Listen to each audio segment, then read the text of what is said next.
I am entirely to... Oh, woe is me. Yes, yes, yes. I'm going to go check something. Because I just remembered. I know final boss is right around the corner, but I want to check one little thing. Our lovely maiden. Our lovely clerical maiden. Man, it's been a long journey, everybody. It's been a long journey. So long. And aside from a little bit of fudging here and there, we've done it. Yep. Humanity and the pendant. There was supposed to be that maiden we saved from the whatchamacallit, Nito's place. Remember when we killed those two clerical guys and the lady's like, "Oh, thank you." You know, the little maiden down there? Well, she comes to that church to pray, and I'll show you the man who killed her. It's old Petrus. Are you sure? Then, milady, what terrifying news. What am I to do? All because of my shortcomings. It is my fault. Oh, oh, oh. Save the crocodile tears, fucker. Oh. This can't be. It can't end like this. I don't like Petrus. I have never liked Petrus. You see, the ivory talisman, that was her talisman. Let's look at it really quick before we go. I couldn't let that stand. There might be a lot of things that I'm not great with, but I could not let that one stand. I think it's here. Let's have a look. Here we go. Medium. Blah, blah, blah, blah, blah. Ivory talismans are granted to only female clerics. Their value is affected dramatically by their owner's faith. Female clerics. Where did he get that? You might ask. Fuck you, Petrus. You know, I would say fuck you to, Patches, but, he didn't kill anybody that I know, so he's fine. By the way, look, I got the jagged ghost blade while farming. Ugh, that was a ugly experience. Anyway, can't think of anything else to do, so let's go to the abyss and talk to that serpent, which did in fact tease and beguile Manos. Look at your mustache, you weirdo. If you wish, I shall grant the art of No, I already have that. Blah, blah, blah. Please take me there. Be still. Yeah. Let's just get there. I want to show you guys the best presented boss almost of all time. I love this. This is amazing. They built up the lore. They built up this boss with the dialogue. I mean, hell, they gave you a big fat door that you can't get. You can't even get through this door until you kill 4 giant lords.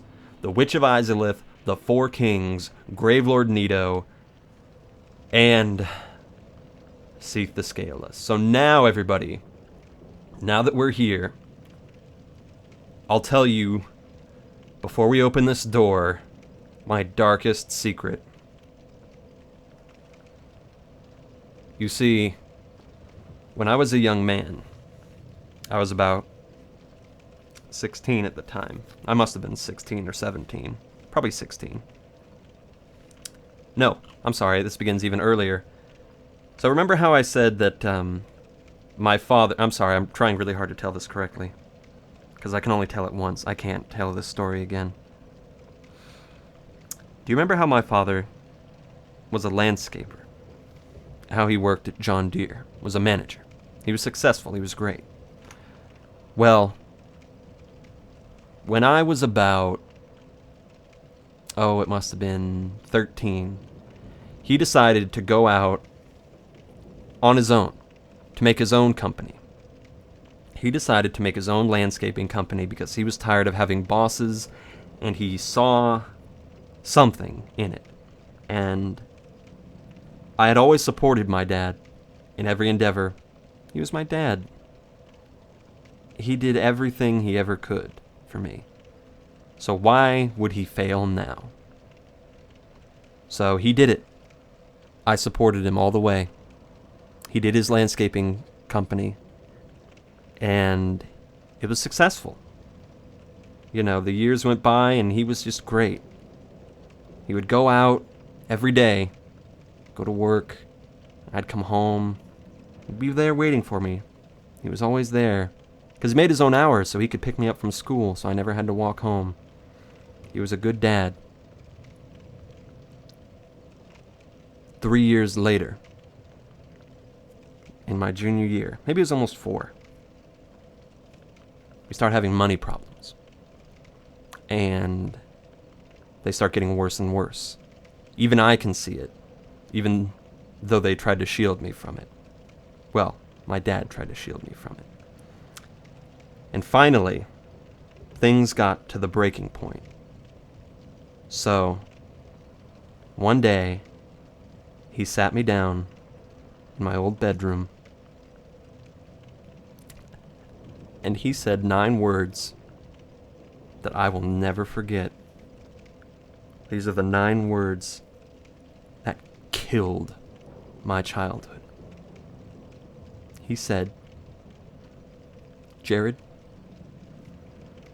I haven't gone to work in 9 years." I'm sorry. I fucked it up. I fucked it up. I don't know why I was thinking 9. Sorry. Jared, I haven't gone to work in over... Not in over, sorry. I'm trying to get this really right. I'm sorry. It's really late at night and my brain's all fucked up. He said, "Jared, I haven't gone to work in 3 years. That's what it was. I haven't gone to work in 3 years. Not 9. Not 9. Guess what? Well, I'll get to that. I'll tell you why I thought 9. 3 years. You know what he did? He pretended to go to work. Every day. For 3 years. He would get his lunch, get his truck and his tools, and he would drive away. And he would go to McDonald's or sit a few blocks away and wait for my mother to take me to school, me and my sister, and wait for her to go to work.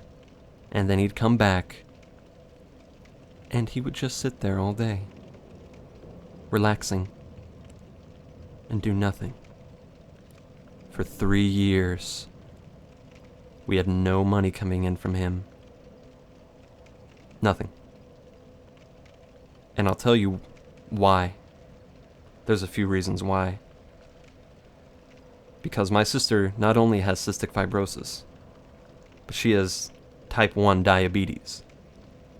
And she was diagnosed around the time when he started his company. And when his company failed, he was so ashamed that he couldn't tell us, and he made the excuse that I'm just staying out of work for a little while to help her out with her diabetes, because she was having a rough time when she was first diagnosed. She was having seizures. One time she had to take care of this stupid baby doll for home ec, and it had a little microchip in it that would keep track of how often it cried, and she almost failed. She was so afraid she was going to fail this big test that she freaked out so much. She was running around. She was so stressed out that her blood sugar went down so much that she had a seizure while running down the stairs. She fell 17 steps, broke her arm horribly, and very nearly died. And it scared the shit out of my dad. And he became a live-in nurse for my sister, unbeknownst to me. Now you might ask, how the hell how did he keep the house going? How did the bills still get paid? Because he was taking money from his mom. She didn't know that he didn't have a job. He just said, "Hey Ma, I need $400 a month. You know, where we're living is really kind of high end and we're going through some troubles. Can you give us some money?" And every month she would send him money. And that killed me. Not just because it showed that my father was mortal and that he was a failure and that he just would lie to us like that for so long, but that he didn't trust us. He didn't believe that we could forgive him. You know, that's just who he is. That's my dad, the Hatchet. And you know what? That could have been it. That could have been the end of things, but it wasn't. Because we lost the house. We lost my grandfather's house. And he can say everything he wants about how expensive where we used to live was, but it was him. It was him not bringing in money. And I hate to bring up money, just like my fucking aunts and uncles. It's all about money, isn't it? But god damn it, so much of that house went to shit. And we didn't have the money to fix it. There were rats everywhere in the garage eating up all of the treasured memories that my mom had saved from her childhood. It killed her. The toilets didn't work. The paint was peeling. So many things needed to be fixed. We needed to pump at least $50,000 in there to fix that house. And the culmination of all of this was when we lost the house and I had to support us. I bought every box. I bought every roll of tape. I bought every bit of bubble wrap. I did everything for this family. And what does he do? Fucking sits around all goddamn day and does nothing. Because you know what? He still doesn't have anything. Nothing. You know why I said 9 years? Because it has been 9 years since the business failed in 2007. And my sister doesn't need the help anymore. She doesn't. She's got herself completely under control. There is no reason for him to not be helping. Because now I do everything for this family. I make the money. I pay the groceries. I do everything for this family. You think I live here? You think I live at home because it's cheaper for me to live here? No.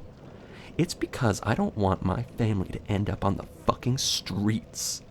Because without my support, and my grandmother's support, she's still giving him money, you know. And all he does is sit around and watch fucking Fox News and tell us who's a good presidential candidate. I don't give a fuck who you think is a good presidential candidate. Get out there. Do something with your life. God damn it. Do something. And that's why I try so hard. All the time. Because I'm a role model now.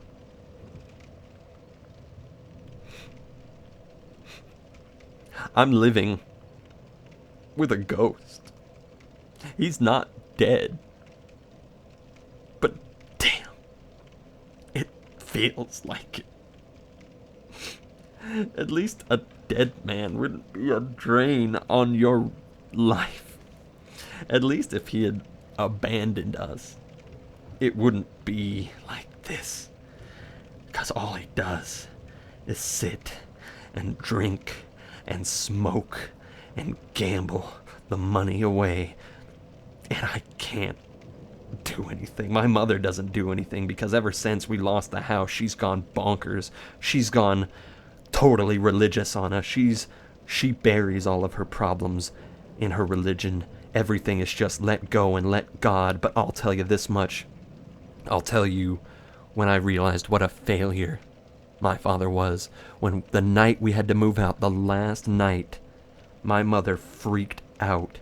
She was tearing through the garage, through this rat-infested, shit-smeared garage, looking for her brother's police badge, the brother who died of AIDS in the 80s. She was there, in a garage of filth and shit, crying her eyes out.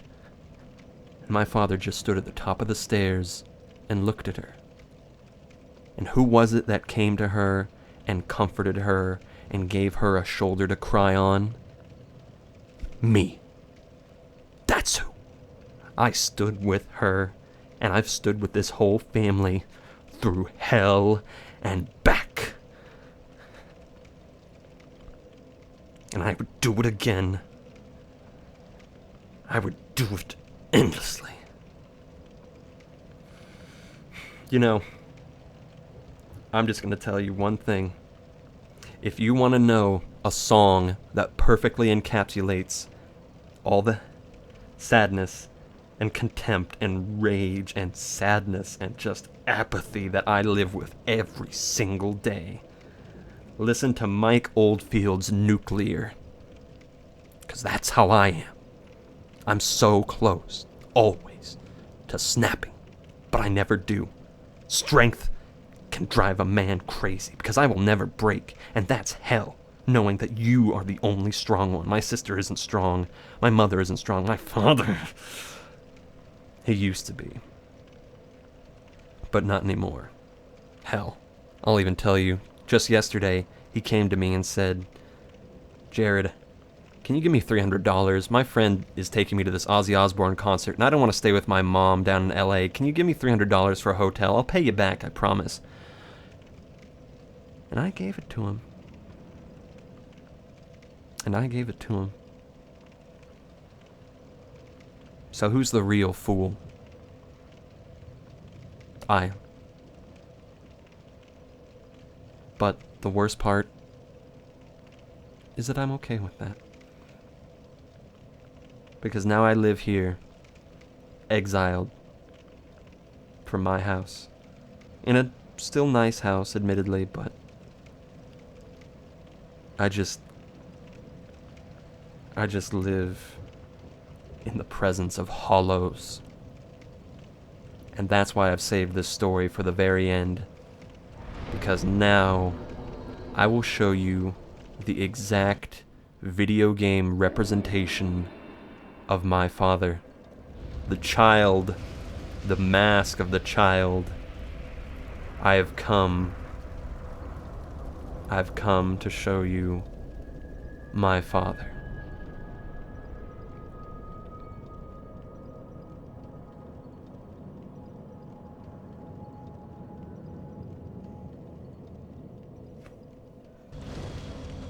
Let's go.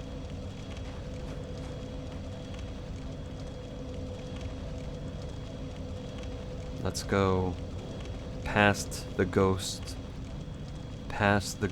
of what could have been and what should have been, but due to weakness and apathy will never be. Welcome everyone to the ruin of my life, the kiln of the first flame, the desolation of my childhood. Those 9 words. Jared, I haven't been to work in 3 years. God, how that preys upon me every day. And you know the worst part, well, I keep saying that. One of the worst parts is that I still love the guy. But I also just can't stand him. I can't. He does his part occasionally. He'll buy the milk, but I buy the groceries from fucking Costco. Like $400 a week. And he still takes money from his mom. And I really wonder what's gonna happen when she eventually dies. I don't know. I don't know what's gonna happen when she stops giving us money. Is he gonna go back to work then? Is he just milking this? He's almost been out of work for a decade. A decade. And he's practically past working years. My father is a somewhat old man.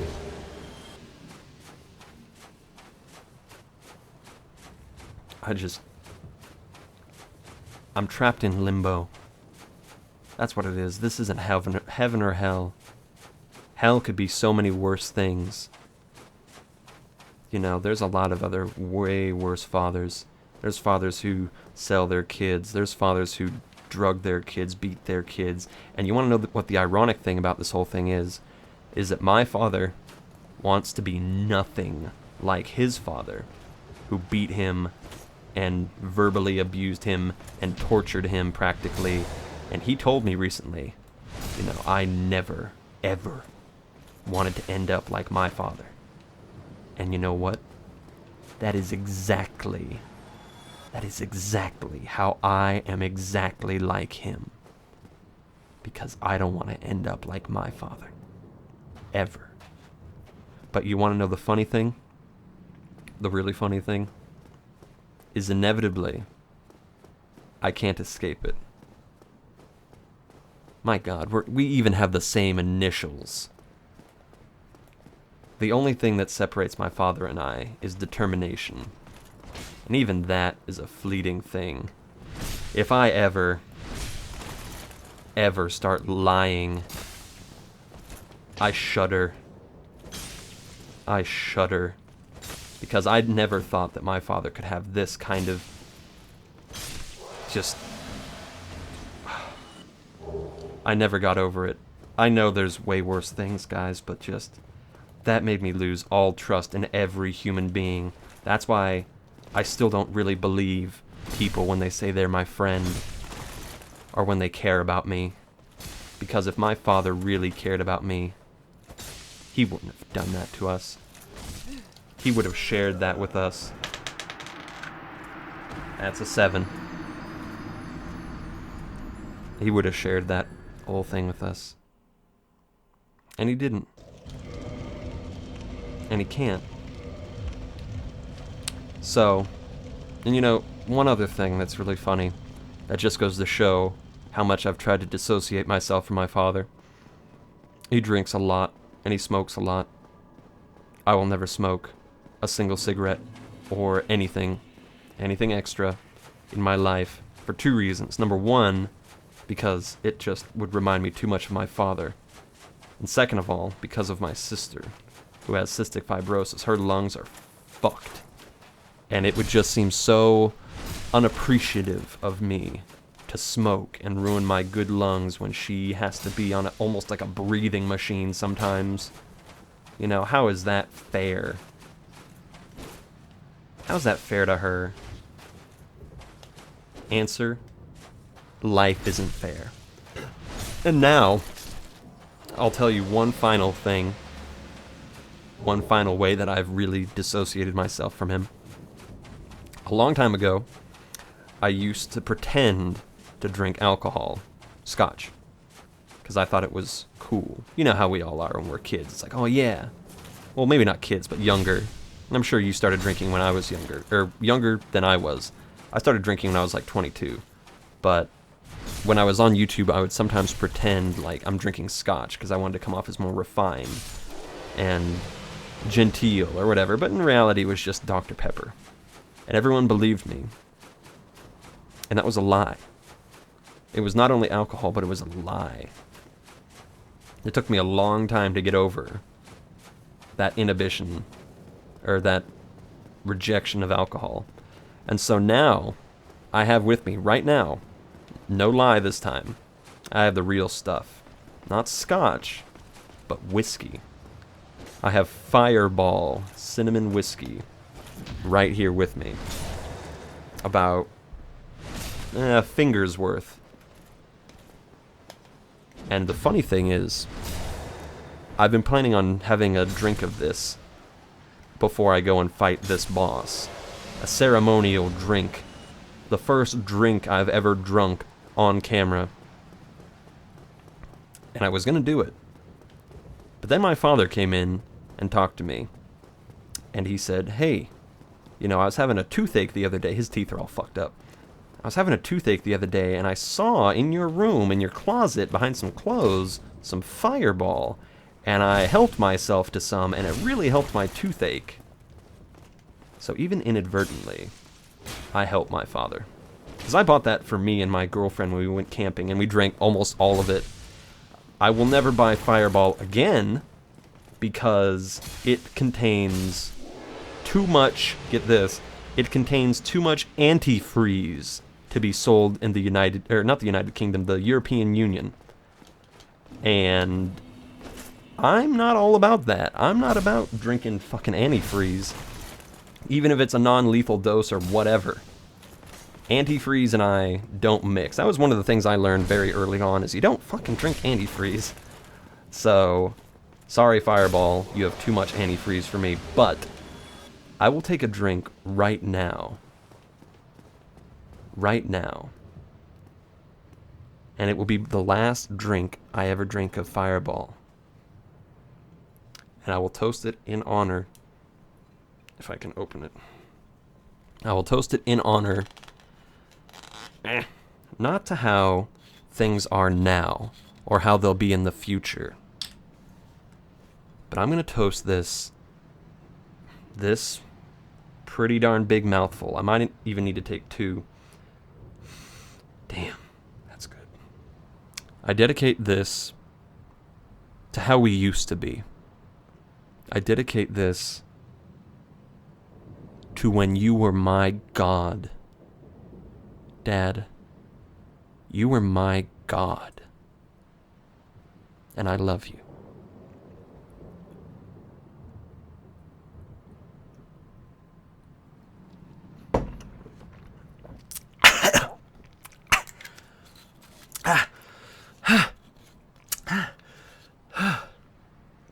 Ooh.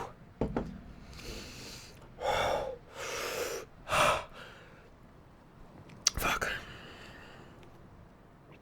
That brings tears to the eyes. That brings tears to the eyes. I drank the whole thing. I drank the whole thing. Hello, Dad. Hello, my former God. Figures. 3.